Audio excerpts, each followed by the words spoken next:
അൽഹംദുലില്ലാ അൽഹംദുലില്ലാഹി റബ്ബിൽ ആലമീൻ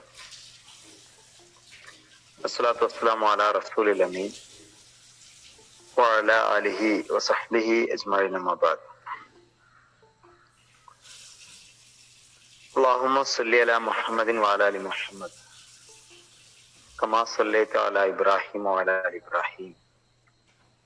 അല്ലാഹുമ്മ ബാരിക് അലാ മുഹമ്മദിൻ വഅലാ ആലി മുഹമ്മദ് കമാ ബാറക്ത അലാ ഇബ്രാഹിം വഅലാ ആലി ഇബ്രാഹിം ഫിൽ ആലമീന ഇന്നക ഹമീദും മജീദ്.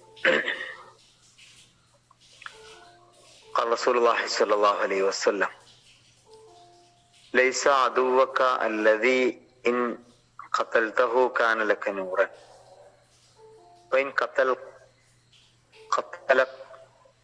ദഖൽതൽ ജന്ന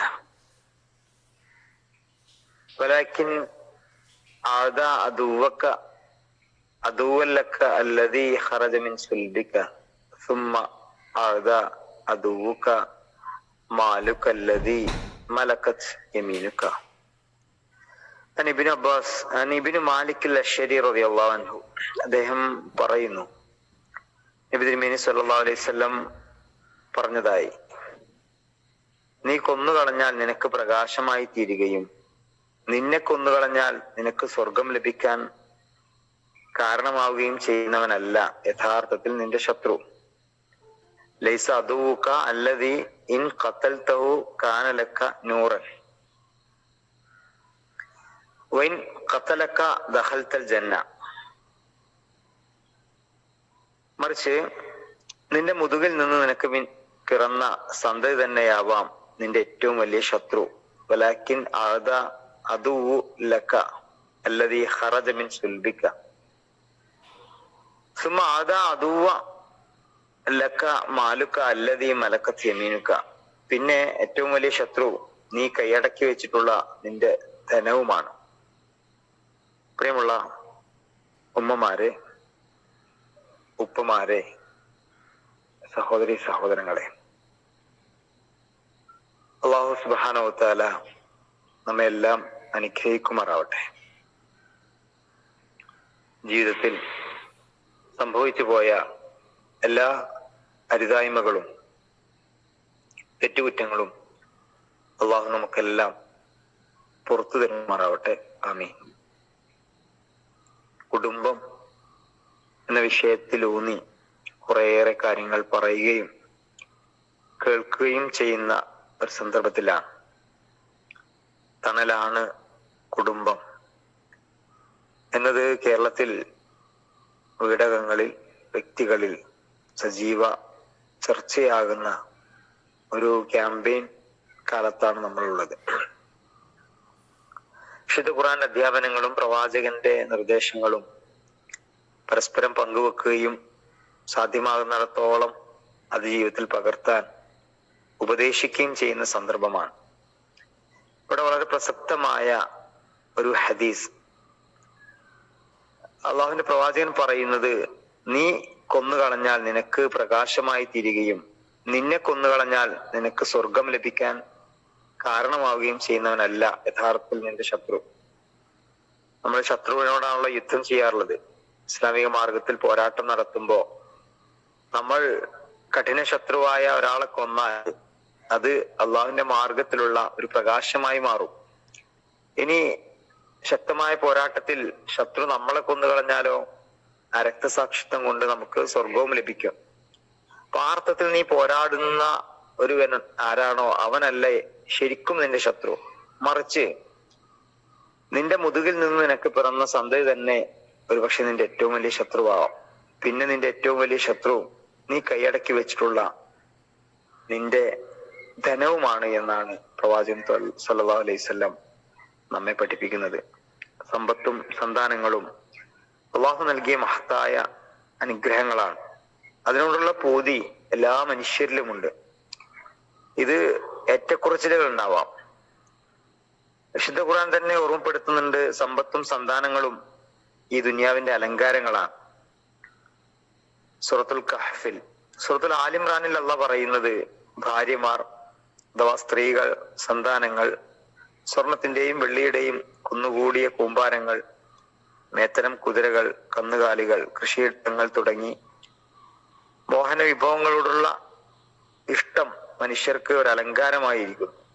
അവയൊക്കെയും ഐഹിക ജീവിതത്തിന്റെ വിഭവങ്ങൾ മാത്രമത്രേ. സമ്പത്തുണ്ടാക്കുന്നതിനോടോ സന്താനങ്ങളെ സ്നേഹിക്കുന്നതിനോടോ ഇസ്ലാം ഒരിക്കലും എതിരല്ല. എന്നാൽ അവ ജീവിതത്തിന്റെ പരമലക്ഷ്യമായി മാറുകയും മറ്റെല്ലാം വിസ്മരിക്കപ്പെടുകയും ചെയ്യുന്നത് വലിയ അപകടമാണ്. ദിനാറുകളുടെയും ദൃഹ്മകളുടെയും അടിമ നശിച്ചത് തന്നെ. വല്ലതും നൽകപ്പെട്ടാൽ അവൻ തൃപ്തിയടയും, ഇല്ലെങ്കിലോ അവൻ കോപിക്കും. റസൂലുള്ളാഹി സ്വല്ലല്ലാഹു അലൈഹി വസല്ലം പഠിപ്പിക്കുന്നുണ്ട്. മറ്റൊരിക്കൽ പറഞ്ഞു, എന്റെ സമുദായത്തിനൊരു കാലം വരും, അന്നൊരു വ്യക്തിയുടെ നാശം അവന്റെ ഭാര്യ സന്താനങ്ങളിലൂടെ ആയിരിക്കും. ദാരിദ്ര്യം കാരണത്താൽ അവർ അവനെ ശകാരിച്ചുകൊണ്ടേയിരിക്കും. അങ്ങനെ നിഷിദ്ധ മാർഗങ്ങൾ അവലംബിക്കാൻ അയാൾ നിർബന്ധിതനായിത്തീരും. ഒടുവിൽ അയാൾ നശിക്കുകയും ചെയ്യും. അഥവാ മനുഷ്യർക്ക് ജീവിത വിഭവങ്ങളുടെ ഏറ്റക്കുറച്ചുകൾ തീരുമാനിച്ചത് പടച്ചറബ്ബാണ്. ഒരു മനുഷ്യൻ പാവം അള്ളാഹുവിന് ഭയപ്പെട്ട് നല്ലവനായി ജീവിക്കുന്ന ഒരു മനുഷ്യൻ, ഉള്ളതിൽ തൃപ്തിപ്പെട്ടുകൊണ്ട് ജീവിക്കുകയും തന്റെ കുടുംബത്തെ അത് ബോധ്യപ്പെടുത്താൻ ശ്രമിക്കുകയും ചെയ്ത മനുഷ്യൻ. പക്ഷെ കുടുംബമുണ്ടോ വിടുന്നു, അവരിങ്ങനെ അയാളെ അസ്വസ്ഥപ്പെടുത്തിക്കൊണ്ടേയിരിക്കും. വിഭവങ്ങളുടെ കുറവിന്റെ പേരിൽ അയാളെ ഇങ്ങനെ കുറ്റപ്പെടുത്തും.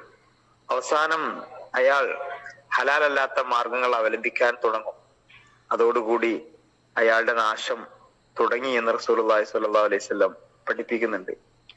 യുഅ്താ ബിറജുലിൻ യൗമൽ ഖിയാമത്തി ഫയുഖാലു അഖല ഇയാലുഹു ഹസനാതിഹി. ഖിയാമത്ത് നാളിൽ ഒരു മനുഷ്യനെ കൊണ്ടുവരും. അയാളെ കുറിച്ച് പറയും, ഇയാളുടെ നന്മകളെല്ലാം കുടുംബം തിന്നു തീർത്തിരിക്കുന്നു. ഈ ഹദീസുകൾ, 3 ഹദീസുകളും നമ്മൾ മനസ്സിലാക്കേണ്ടത് ദുന്യാവിന് വലിയ പ്രാധാന്യം കൊടുക്കുമ്പോഴാണ് കുടുംബം നമ്മുടെ ശത്രുവായിട്ട് മാറുന്നത്. ചെറുപ്പത്തിലെ നമ്മുടെ മക്കളെ, അതുപോലെ തന്നെ നമ്മുടെ കൂടെ ചേർന്ന സമയത്തെ നമ്മുടെ ഭർത്താവിനെ, ഭാര്യയെ, ജീവിതം അതിന്റെ യാഥാർത്ഥ്യം ഇഹലോകത്തെ സുഖ സൗകര്യങ്ങളല്ല, പരലോകമാണെന്ന് ബോധ്യപ്പെടുത്താൻ ഓരോ മനുഷ്യനും സാധിക്കേണ്ടതുണ്ട്. ദുന്യാവ് മാത്രം പരമലക്ഷ്യമായി മാറുക, അവിടുത്തെ സൗകര്യങ്ങൾ, വാഹനങ്ങൾ, സുഖ സന്തോഷങ്ങൾ, ഇതാണ് ജീവിതത്തിന്റെ പരമലക്ഷ്യമെന്ന് ഒരു മനുഷ്യൻ തെറ്റിദ്ധരിക്കുമ്പോഴാണ് ഉള്ളത് കൊണ്ട് തൃപ്തിപ്പെടുന്ന സാഹചര്യങ്ങൾ ഇല്ലാതെ വരുന്നത്. കുടുംബം ഇങ്ങനെ അസ്വസ്ഥപ്പെടുത്തിക്കൊണ്ടേയിരിക്കും. അയാൾ ഹറാമിലേക്ക് പ്രവേശിക്കും. അനുവദനീയമല്ലാത്ത മാർഗങ്ങൾ അയാൾ സ്വീകരിക്കും. പലിശ പിന്നീട് അയാൾ ഒരു നിർബന്ധിത സാഹചര്യം എന്ന നിലക്ക് ബന്ധപ്പെടേണ്ടി വരും. ഇങ്ങനെയൊക്കെ ഒരു മനുഷ്യന്റെ ജീവിതത്തിൽ ചില സാഹചര്യങ്ങൾ ഉണ്ടാകുമെന്നും ആ മനുഷ്യന്റെ നാശം അതുവഴി സാധ്യമാകുമെന്നും അള്ളാഹുന്റെ പ്രവാചകൻ പഠിപ്പിക്കുന്നു. ഖുർആൻ ഓർമ്മപ്പെടുത്തുന്നുണ്ടല്ലോ, വിശ്വാസികളെ, നിങ്ങളുടെ ഭാര്യമാരിലും മക്കളിലും നിങ്ങൾക്ക് ശത്രുക്കളുണ്ട്. അതിനാൽ നിങ്ങൾ അവരെ കുറിച്ച് ജാഗ്രതയുള്ളവരാകണം. എന്നാൽ നിങ്ങൾ മാപ്പ് നൽകുകയും വിട്ടുവീഴ്ച കാണിക്കുകയും പുറത്തു കൊടുക്കുകയും ചെയ്യുകയാണെങ്കിൽ അറിയുക, അള്ളാഹു ഏറെ പൊറുക്കുന്നവനും ദയാപരനും അത്രേ. യഥാർത്ഥത്തിൽ നിങ്ങളുടെ സമ്പത്തും സന്താനങ്ങളും നിങ്ങൾക്കൊരു പരീക്ഷണം മാത്രമാണ്.